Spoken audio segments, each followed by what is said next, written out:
I'm taking a deep drag off this cigarette here and picturing the business of film now.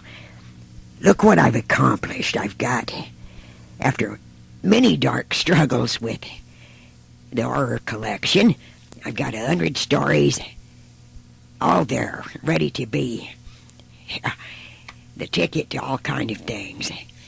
Do a Door Darkly is ready. They're ready to go individually or as a group, preferably as an expensive group. Great stories. I love them. Every one of them special to me. Yeah, every one totally unique. I don't know where all this stuff comes from, but God bless it, whatever it is, some kind of subconscious creativity land or something. And me all-time favorite, well, Bridge to Nowhere is not my favorite. It's kind of like a stepchild. It's given me all kind of problems, but I love it dearly. That one's finally been completed after all the ins and outs that I went through there. Yeah, but my all-time favorite, Split Horizon. Now there is real drama. A real Twilight Zone thing where he actually goes into this other land, whatever it is, of the dimension, the mind, and all that. I was truly inspired when I did that one. And then, of course, the one that you like so much, Dina's Dream Room. Oh, I love that one. It is so fantastic. I mean, I've never seen anything like it. First of all, you said you wanted it to be a movie, too. You hardly ever see one about an older woman like that the children are grown and she's kind of stuck out in nowhere in that farm region with a pretty dry and boring husband.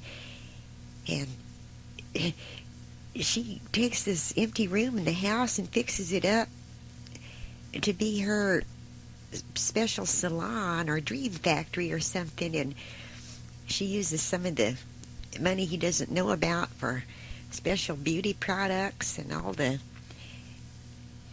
neat wigs she's ordered, and she gets there and just becomes all these different identities. I just think it's so neat. I mean, it's like it's her fairy tale land, and kind of like that Oz thing where the character had all these different heads for every day of the week.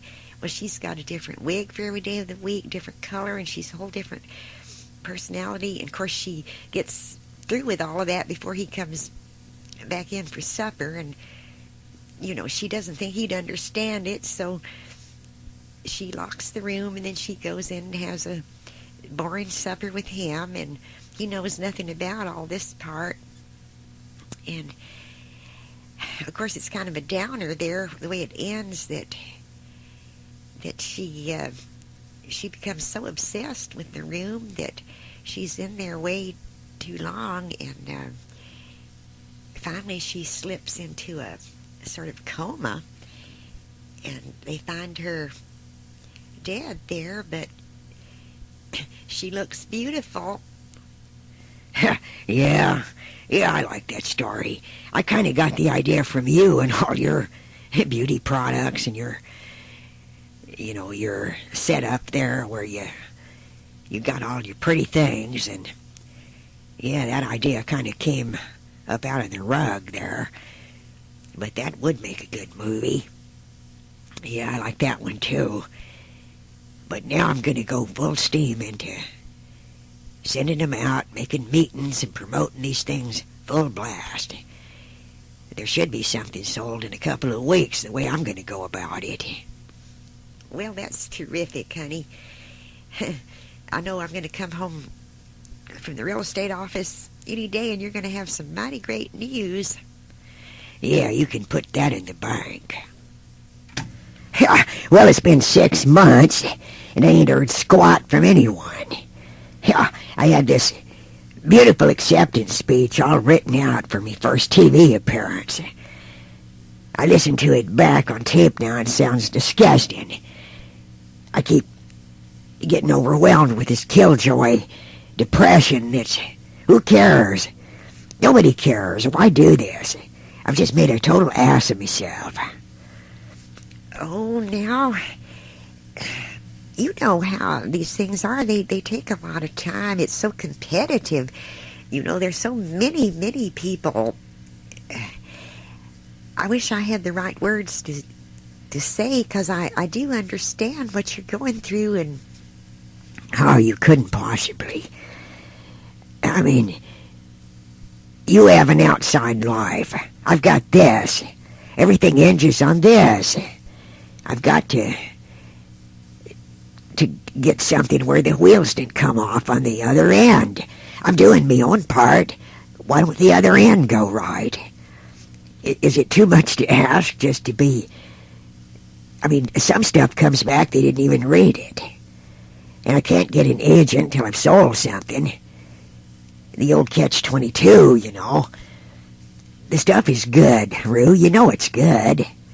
Oh, you don't have to convince me. I mean, you're a wordsmith. I mean, the stuff is great.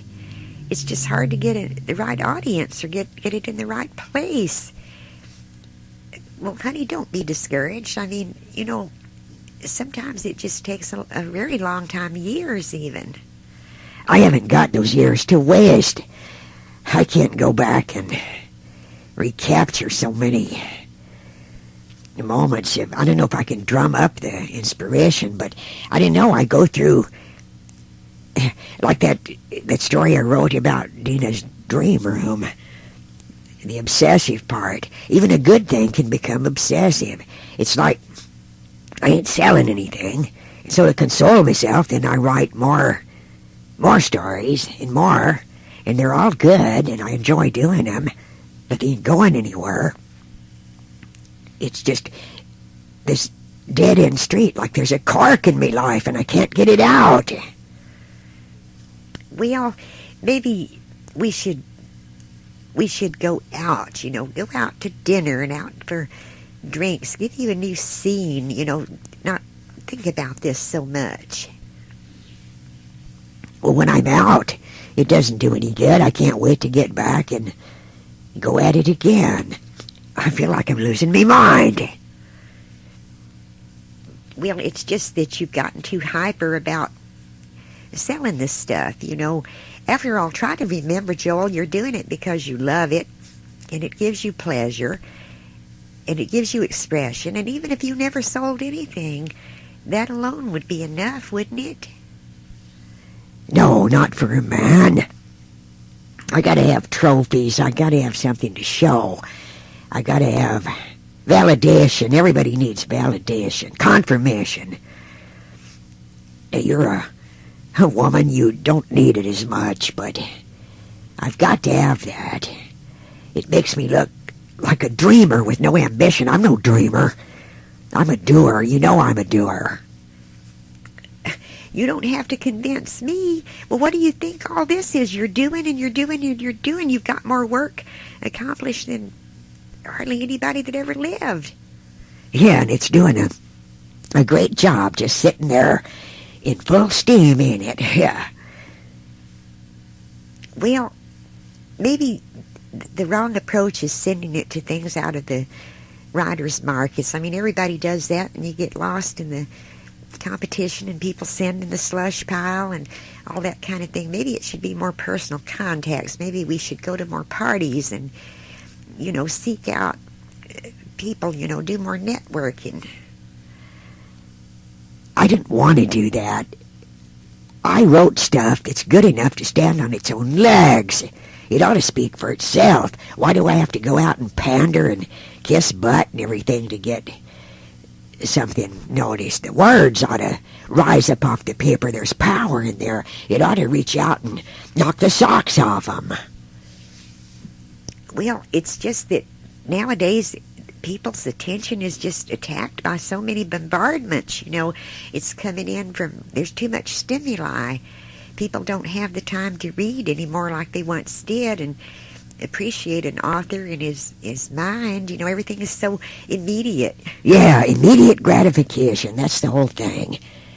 No one has room for the imagination, the appreciation for an Edgar Allan Poe type of mentality. No, it's got to be hop, skip, jump, turn your head around, pippity pop, I don't know. Everything is so visual and so immediate. Yeah, I hate the world we live in. Well, it's certainly got its faults, I know. But I just feel sure you're going to get a break any time. Yeah, breaking me mind, probably. Yeah, I'm starting to dream about all these creative whatevers, wherever they come from. I'm beginning to wish I'd just gone ahead and stuck with the life insurance job. The way I've been feeling lately, I might even be... You may be cashing in some life insurance on me. Don't you even think such a thing. No, I'll have no talk like that at all in this house, you understand? Yeah, I understand. Yeah, it's just that, I was always a hard worker, a real go-getter. And when I do something, I give it full blast. I give it all I got, whether it was selling, and now it's writing. I'm no half-ass. I go at it full throttle. You'd think that'd pay off. You'd think that would mean something to someone out there, Yeah. I'm just not sure what kind of a mindset to fixate on anymore. I'm sick of being absolutely certain in my own mind that this is the story, this is the right one. No, it goes to someone else, I've even written poems, and they were good enough to win a prize, but no, it always goes to someone else. It's time that Joel Travers got his name out there. It's me turn, it's me time. It's coming, honey, it's coming, I know.